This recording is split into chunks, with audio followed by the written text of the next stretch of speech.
Hi friends, இன்றைக்கி நம்மளோட சேனலில் ஃபஸ்ட்டு டைம் நான் வாய்ஸ் கொடுத்து வீடியோ போடுறேன். நம்மளோட சேனலை சப்ஸ்கிரைப் பண்ணிக்கோங்க, ஷேர் பண்ணுங்கள், கமெண்ட் பண்ணுங்கள், மறக்காமல் பெல் ஐக்கனை கிளிக் பண்ணிக்கோங்க.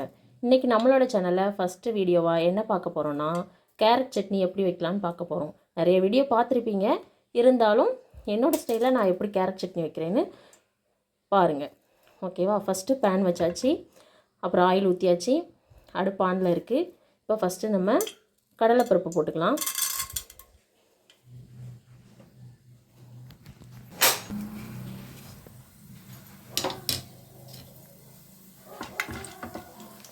கடலைப்பருப்பு நல்லா பொரிஞ்சதும் 2 மீடியம் சைஸ் ஆனியனை 2ஆக கட் பண்ணி வச்சுருக்கேன், சின்ன சின்னதாக. அதை நம்ம இப்போ போட்டுக்கலாம்.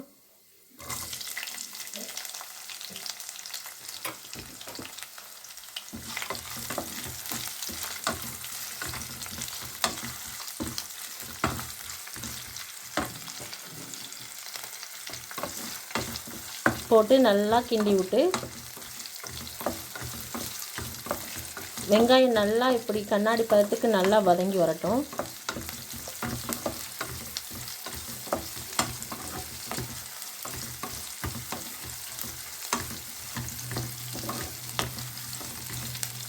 நல்லா இப்படி வதங்கினதுக்கப்புறம் அடுத்ததாக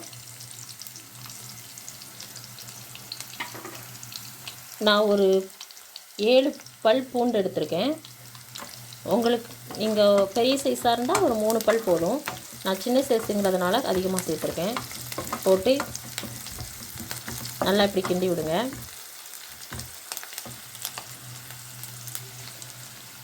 அப்புறமா காரத்துக்கு ஏற்றாப்புல வரமிளகா, காஞ்ச மிளகான்னு சொல்லலாம், உங்களுக்கு காரத்துக்கு தகுந்தாப்புல நீங்கள் போட்டுக்கலாம்.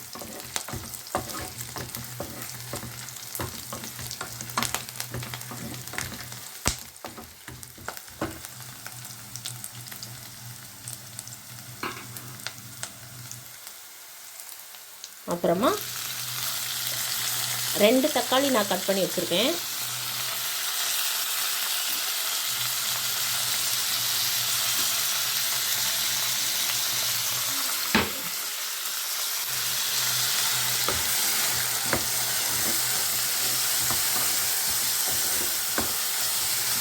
நல்லா வதக்கி விட்டுட்டு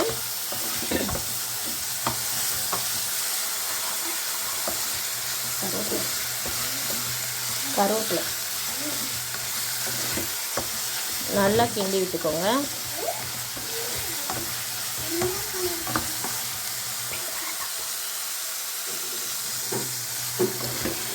தக்காளி நல்லா வதங்கையும்,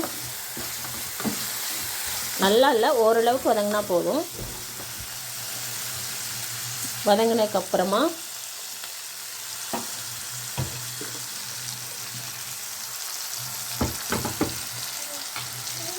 நான் 2 மீடியம் சைஸ் கேரட்டை கட் பண்ணி வச்சுருக்கேன், சின்ன சின்னதாக.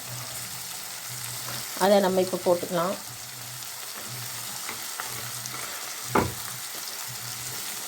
போட்டு நல்லா கிண்டி விடுங்க.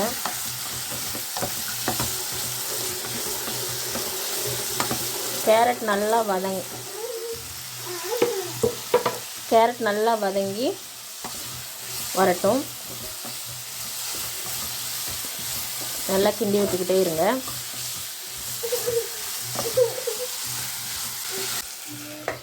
ஒரு 1 மினிட் மட்டும் அதை லைட்டாக மூடி வச்சுக்கோங்க.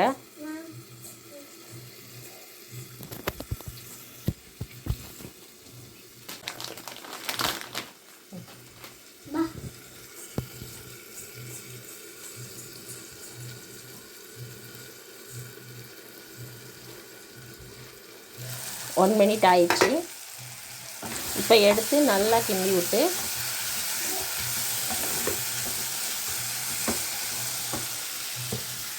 லாஸ்ட்டாக நம்ம இப்போ என்ன சேர்க்க போகிறோன்னா, கருவேப்பிலை சேர்க்க போகிறோம். நான் இந்தளவுக்கு கருவேப்பிலை சேர்த்துருக்கேன்.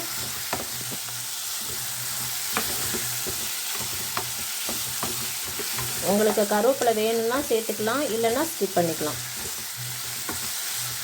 நல்லா கிண்டி விட்டுட்டு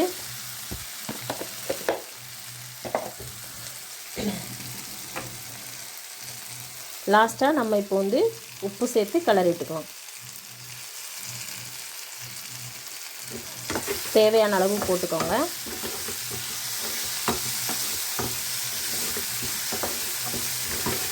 நல்லா கிண்டி விட்டுக்கோங்க. அவ்வளோதான் ஃப்ரெண்ட்ஸ். இப்போ அடுப்பு ஆஃப் பண்ணிடலாம். ஆஃப் பண்ணிவிட்டு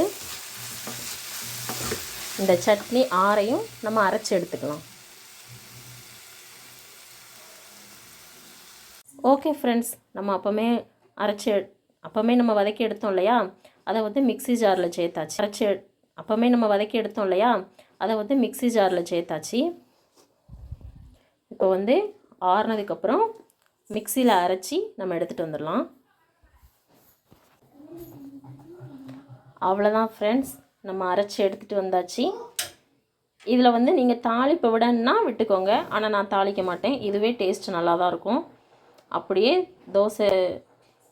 தோசை இட்லி கூட வச்சு சாப்பிட்றதுக்கு ரொம்பவே சூப்பராக இருக்கும். நீங்களும் ட்ரை பண்ணி பார்த்துட்டு எப்படி இருக்குன்னு கமெண்டில் சொல்லுங்கள். ஓகே ஃப்ரெண்ட்ஸ், இன்னொரு வீடியோவில் நாளைக்கு பார்க்கலாம். இதோட வீடியோ முடியுது. ஓகே ஃப்ரெண்ட்ஸ், பாய்.